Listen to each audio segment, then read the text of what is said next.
వచ్చేటప్పటికి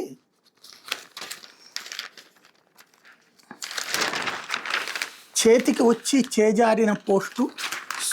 తారు మారు అంటూ మెగా డిఎస్సి 2025లో తవ్వే కొద్ది లీలలెన్నో ఉద్యోగాలంటూ ఊరించి అమ్ముకున్న బాబు సర్కార్ అర్హులైన అభ్యర్థులకు కాల్ లెటర్లు పంపి సర్టిఫికెట్ల పరిశీలన కూడా పూర్తయ్యాక తీరా తుది జాబితాలో వాళ్ళ పేర్లు గల్లంతూ మెరిట్ లిస్ట్ సెలక్షన్ లిస్ట్ లేకుండా నేరుగా సెలెక్టెడ్ అభ్యర్థులకు మెసేజ్లు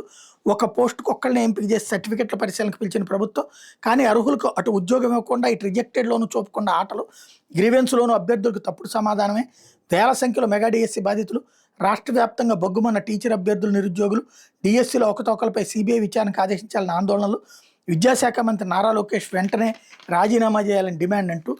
జిల్లా టాపర్ అయినా జాబు రాలేదు, ఎస్సీ విభాగంలో నేను శ్రీకాకుళం జిల్లా టాపర్ అయినా నాకు ఉద్యోగం రాలేదు, స్పోర్ట్స్ కోటాలో ఒక మహిళకు ఉద్యోగం ఇచ్చారు, దీని మీద ఫిర్యాదు చేస్తే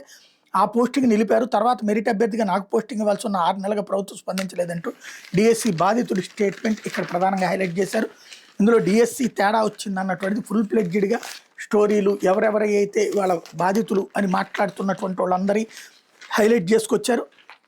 విశాఖ జిల్లాకు చెందిన బండారు యమున ఫిజికల్ సైన్స్లో 68వ ర్యాంక్ సాధించారు. సర్టిఫికెట్ల పరిశీలన తర్వాత తనకు రావాల్సిన పోస్ట్ 311వ ర్యాంక్ సాధించిన అభ్యర్థికి ఇచ్చారని యమున ఆవేదన వ్యక్తం చేస్తే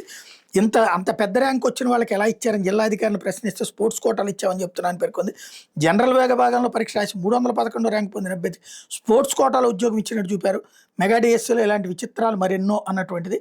హైలైట్ చేశారు. ఇకపోతే